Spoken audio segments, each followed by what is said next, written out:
Hi welcome to ನಮ್ಮ magical ಕೈ ರುಚಿ. ಎಲ್ಲ ಆರಾಮ? ನಾನಿವತ್ತು ಮನೆಯಲ್ಲೇ ಸುಲಭವಾಗಿ ತರಕಾರಿ ಪಲಾವ್, ವೆಜಿಟೇಬಲ್ ಪಲಾವ್ ಹೇಗೆ ಮಾಡೋದಂತ ತೋರಿಸ್ತಾ ಇದ್ದೆ. ಮೊದಲಿಗೆ ಒಂದು ಜಾರ್ ತೊಗೊಂಡು 3 ಮೆಣಸಿನ್ಕಾಯಿ, 2 ಲವಂಗ, ಸ್ವಲ್ಪ ಚಕ್ಕೆ, 1 ಹಿಡಿಯಷ್ಟು ಕ್ಲೀನಾಗಿ ತೊಳೆದಿಟ್ಕೊಂಡಿರುವಂಥ ಕೊತ್ತಂಬರಿ ಮತ್ತು ಪುದೀನಾನ ಹಾಕಿ, ಅದ್ರ ಜೊತೆಗೆ 1 ಮೀಡಿಯಮ್ ಸೈಜ್ ಈರುಳ್ಳಿ, ಸ್ವಲ್ಪ ಕಾಯಿ ಹಾಕಿ ಕ್ಲೀನಾಗಿ ಅದು ಪೇಸ್ಟ್ ಆಗೋ ಥರ ರುಬ್ಕೋಬೇಕು. ನೋಡಿ, ಈ ಕನ್ಸಿಸ್ಟೆನ್ಸಿಗೆ ಬರೋ ಥರ ಫೈನ್ ಪೇಸ್ಟ್ ಆಗೋ ಥರ ರುಬ್ಕೊಂಡ್ರೆ ಸಾಕಾಗುತ್ತೆ. ಅದಾದಮೇಲೆ ಸ್ಟವ್ ಆನ್ ಮಾಡಿ ಒಂದು ಕುಕ್ಕರ್ ಇಟ್ಟು, ಕುಕ್ಕರ್ ಬಿಸಿ ಆದಮೇಲೆ ಎಣ್ಣೆ ಮತ್ತು ತುಪ್ಪನ ಹಾಕಬೇಕು. ನಾನಿಲ್ಲಿ 2 ಸ್ಪೂನ್ ಎಣ್ಣೆ ಮತ್ತು 1 ಸ್ಪೂನ್ ತುಪ್ಪ ತೊಗೊಂಡಿದ್ದೀನಿ.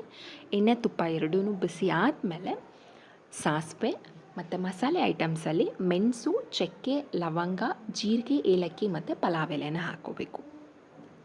ಇಲ್ಲಿ 2 ಮೆಣಸಿನ್ಕಾಯಿನ ಮುರಿದು ಹಾಕಿದ್ದೀನಿ ಮತ್ತು ಸ್ವಲ್ಪ ಕರ್ಬೇವಿನ ಸೊಪ್ಪು. ಇದಿಷ್ಟನ್ನು ಹಾಕಿ ಸ್ವಲ್ಪ ಬಿಸಿ ಆದ ತಕ್ಷಣ ಕೊತ್ತಂಬರಿ ಮತ್ತು ಪುದೀನ ಸ್ವಲ್ಪ ಕ್ಲೀನಾಗಿ ತೊಳೆದಿಟ್ಕೊಂಡು ನೀರೆಲ್ಲ ಸ್ವಲ್ಪ ಆರಿದ ಮೇಲೆ ಹಾಕಿ, ಇಲ್ಲಾಂದರೆ ಆಚೆ ಸಿಡಿಯುತ್ತೆ. ಅದಾದಮೇಲೆ ಹಚ್ಚಿಟ್ಕೊಂಡಿರುವಂಥ 2 ಟೊಮೆಟೊ ಹಣ್ಣು ಹಾಕ್ಕೊಂಡಿದ್ದೀನಿ. ಇಲ್ಲಿ ಅದು ಸ್ವಲ್ಪ ಫ್ರೈ ಆದ ತಕ್ಷಣ ಏನೇನು ತರಕಾರಿಗಳನ್ನ ಹಚ್ಚಿಟ್ಕೊಂಡಿದ್ರೆ ಅದನ್ನು ಹಾಕೋಬೋದು. ನಾನಿಲ್ಲಿ ಕ್ಯಾರೆಟ್, ಬೀನ್ಸ್, ಬೀಟ್ರೂಟ್ ಮತ್ತು ಆಲೂಗೆಡ್ಡೆನ ತೊಗೊಂಡಿದ್ದೀನಿ. ನೀವು ಬೇಕಾದರೆ ಇನ್ನೂ ಸ್ವಲ್ಪ ಬೇರೆ ತರಕಾರಿಗಳನ್ನ ಹಾಕೋಬೋದು, ಅಥವಾ ಇದರಲ್ಲೇ ಬರೀ ಬೀನ್ಸು, ಕ್ಯಾರೆಟ್, ಆಲೂಗೆಡ್ಡೆ ಹಾಕ್ಕೊಂಡು ಸಹ ಮಾಡ್ಬೋದು. ಇದನ್ನು ಈ ಥರ ಎಣ್ಣೆಯಲ್ಲಿ 2 ನಿಮಿಷ ಕ್ಲೀನಾಗಿ ಕೈ ಆಡಿಸಿ ಎಣ್ಣೆ ಎಲ್ಲ ಮಿಕ್ಸ್ ಆಗೋ ತನಕ ಫ್ರೈ ಮಾಡಿ 1 ಸ್ಪೂನ್ ಜಿಂಜರ್ ಗಾರ್ಲಿಕ್ ಪೇಸ್ಟ್ನ ಹಾಕಿ ಇನ್ನೊಂದು ಸಲ ಕೈ ಆಡಿಸಿ ರುಬ್ಬಿಟ್ಕೊಂಡಿರೋಂಥ ಮಸಾಲೆನ ಹಾಕ್ಕೋಬೋದು. ನಾನಿಲ್ಲಿ ರುಬ್ಬಿಟ್ಕೊಂಡಿರೋ ಏನು ಪೇಸ್ಟ್ ಇದೆ ಅದನ್ನು ಮಾತ್ರ ಇವಾಗ ಹಾಕ್ತಾ ಇದ್ದೀನಿ. ಅದು ತರಕಾರಿ ಜೊತೆ ಎಲ್ಲ ಕ್ಲೀನಾಗಿ ಹೊಂದ್ಕೊಂಡು ಮಿಕ್ಸ್ ಆಮೇಲೆ ನಾನು ನೀರನ್ನ ಹಾಕೋತೀನಿ. ಈ ಥರ ರುಬ್ಬಿಟ್ಕೊಂಡಿರೋದನ್ನ ಹಾಕಿ ಕ್ಲೀನಾಗಿ ಕೈ ಆಡಿಸಿ ಆ ಖಾರ ಎಲ್ಲ ತರಕಾರಿಗೆ ಚೆನ್ನಾಗಿ ಹೊಂದ್ಕೊಳ್ಳೋ ಥರ ಒಂದು 5 ನಿಮಿಷ ಅದನ್ನು ಬೇಯಿಸಿ. ನಾನಿಲ್ಲಿ 1 ಸ್ಪೂನ್ ಧನಿಯಾ ಪುಡಿ, ಒಂದು 3 ಚಿಟಿಕೆಯಷ್ಟು ಅರಿಶಿನ ಪುಡಿ, 1 ಸ್ಪೂನ್ ಚಿಲ್ಲಿ ಪೌಡರ್ ಮತ್ತು 1 ಸ್ಪೂನ್ ಗರಂ ಮಸಾಲಾನ ಹಾಕಿದ್ದೀನಿ. ಇದನ್ನು ಹಾಕಿ ಮತ್ತು ಖಾರ ಎಲ್ಲ ತರಕಾರಿ ಜೊತೆ ಹೊಂದ್ಕೊಳ್ಳೋ ಥರ ಕೈ ಆಡಿಸಿ ಒಂದು 3 ನಿಮಿಷ ಅದನ್ನು ಬೇಯಿಸಾದ್ಮೇಲೆ ನೆಕ್ಸ್ಟು ಇವಾಗ ನೀರು ಹಾಕ್ತಾಯಿದ್ದೀನಿ ನಾನು. ಸೊ 1 ಗ್ಲಾಸ್ ಅಥವಾ 1 ಕಪ್ಪಷ್ಟು ನೀರು ಹಾಕಿದ್ರೆ ಸಾಕು. ಈವನ್ ಜಾರಲ್ಲಿ ಮಸಾಲೆ ಉಳ್ಕೊಂಡಿರುತ್ತಲ್ಲ, ಸೊ ಅದಕ್ಕೇ ನೀರು ಇಟ್ಕೊಂಡು ನೀವು ನೀರು ಹಾಕಿದ್ರೆ ಮಸಾಲೆನೂ ವೇಸ್ಟ್ ಆಗೋಲ್ಲ, ನೀರೂ ಅದ್ರ ಜೊತೆ ಸೇರಿಕೊಳ್ಳುತ್ತೆ. ಸೊ ನೀರು ಹಾಕಿ ಸ್ವಲ್ಪ ಕುದಿ ಬರೋ ತನಕ ಬಿಡಬೇಕು. ಕುದಿ ಬಂದಮೇಲೆ ನೆಕ್ಸ್ಟು ಅಕ್ಕಿನ ಹಾಕ್ಬೋದು. ಸೊ ಇದು ಕುದಿ ಬರೋ ಅಷ್ಟರಲ್ಲಿ ಅಕ್ಕಿನ 2 ಸಲ ಕ್ಲೀನಾಗಿ ತೊಳ್ಕೊಂಡ್ರೆ ನೆಕ್ಸ್ಟ್ ಅಕ್ಕಿ ಹಾಕೋದಕ್ಕೆ ರೆಡಿ ಇರುತ್ತೆ.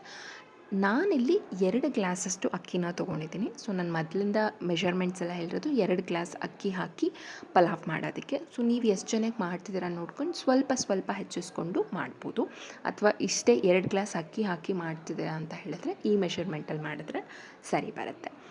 ಇವಾಗ ನೋಡಿ, ಅಕ್ಕಿ ಹಾಕಾದ್ಮೇಲೆ ಒಂದ್ಸಲಿ ಖಾರ ಎಲ್ಲ ಮಿಕ್ಸ್ ಆಗೋ ಥರ ಮಿಕ್ಸ್ ಮಾಡಿ, ರುಚಿಗೆ ತಕ್ಕಷ್ಟು ಉಪ್ಪು ಹಾಕಿ, ಇನ್ನೊಂದು ಲೋಟ ನೀರನ್ನು ಹಾಕಿ ಈ ಥರ ಮಿಕ್ಸ್ ಮಾಡಿ, ಮೇಲ್ಗಡೆ ಸ್ವಲ್ಪ ಕೊತ್ತಂಬರಿ ಮತ್ತು ಪುದೀನನ ಹಾಕಿ ಕ್ಲೋಸ್ ಮಾಡಿ 2 ವಿಷಲ್ನ ಬಾರಿಸ್ಕೊಂಡ್ರೆ ತರಕಾರಿ ಪಲಾವ್ ಅಥವಾ ವೆಜಿಟೇಬಲ್ ಬಿರಿಯಾನಿ ರೆಡಿ ಇರುತ್ತೆ. ಸೊ ನೀವು ನೋಡಿದ್ರಲ್ಲ, ಮನೆಯಲ್ಲೇ ಸುಲಭವಾಗಿ ಕಡಿಮೆ ಪದಾರ್ಥದಲ್ಲೇ ಬೇಗನೆ ಮಾಡ್ಬೋದು. ಸೊ ಯಾವುದೇ ಪಲಾವ್ ಅಥವಾ ಬಿರಿಯಾನಿ ಮಾಡಿದಾಗ ಮಸಾಲೆ ಮೇಲೆ ಬಂದಿರುತ್ತೆ ಸ್ವಲ್ಪ. ಸೊ ವಿಷಲ್ ತೆಗೆದ ತಕ್ಷಣ ಒಂದ್ಸಲಿ ಮೇಲಿಂದ ಕೆಳಗೆ ಕ್ಲೀನಾಗಿ ಮಿಕ್ಸ್ ಮಾಡಿ ಒಂದು 5 ನಿಮಿಷ ಬಿಟ್ಟು ಸರ್ವ್ ಮಾಡ್ಬೋದು. ಇನ್ ಕೇಸ್ ಈ ಥರ ಮಿಕ್ಸ್ ಮಾಡಿದ್ಮೇಲೆ ಟೇಸ್ಟ್ ನೋಡಿದಾಗ ಸಾಲ್ಟ್ ಏನಾದರೂ ಕಡಿಮೆ ಆಗಿದೆ ಅಂತ ಅನಿಸಿದ್ರೆ ಮೇಲ್ಗಡೆ ಉದುರಿಸ್ಬಿಟ್ಟು ಇನ್ನೊಂದು ಸಲ ಕೈ ಆಡಿಸಿ ಒಂದು 10 ನಿಮಿಷ ಹೊಂದ್ಕೊಳ್ಳೋದಕ್ಕೆ ಬಿಟ್ಟು ಆಮೇಲೆ ಸರ್ವ್ ಮಾಡ್ಬೋದು. ನೋಡಿದ್ರಲ್ಲ, ಈಸಿಯಾಗಿ ಮನೇಲೇ ನೀವು ಆರಾಮಾಗಿ ವೆಜಿಟೇಬಲ್ ಬಿರಿಯಾನಿನ ಬೇಗನೆ ಮಾಡ್ಕೋಬೋದು.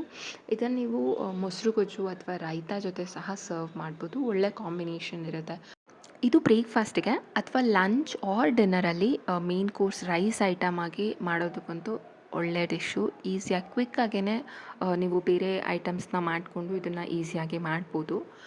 ನೀವೇ ನೋಡ್ತಿದ್ರಲ್ಲ, ತುಂಬ ಚೆನ್ನಾಗಿ ಬಂದಿದೆ. ಸೊ ಒಬ್ಬೊಬ್ರಿಗೆ ರೈತಾ ಇಷ್ಟ ಇಲ್ಲ, ಮೊಸರು ಗೊಜ್ಜು ಅಂತ ಹೇಳಿದರೆ ನೀವು ಮೇಲ್ಗಡೆ ಸ್ವಲ್ಪ ತುಪ್ಪ ಹಾಕಿ ಕೊಟ್ಟರಂತೂ ಸಕ್ಕತ್ತಾಗಿರುತ್ತೆ ಟೇಸ್ಟ್ ಮಾತ್ರ. ನೀವು ಸಹ ಮನೇಲಿ ಟ್ರೈ ಮಾಡಿ, ಹೇಗೆ ಬಂತು ಅಂತ ಹೇಳಿ ಕಮೆಂಟ್ ಮಾಡಿ. Thank you.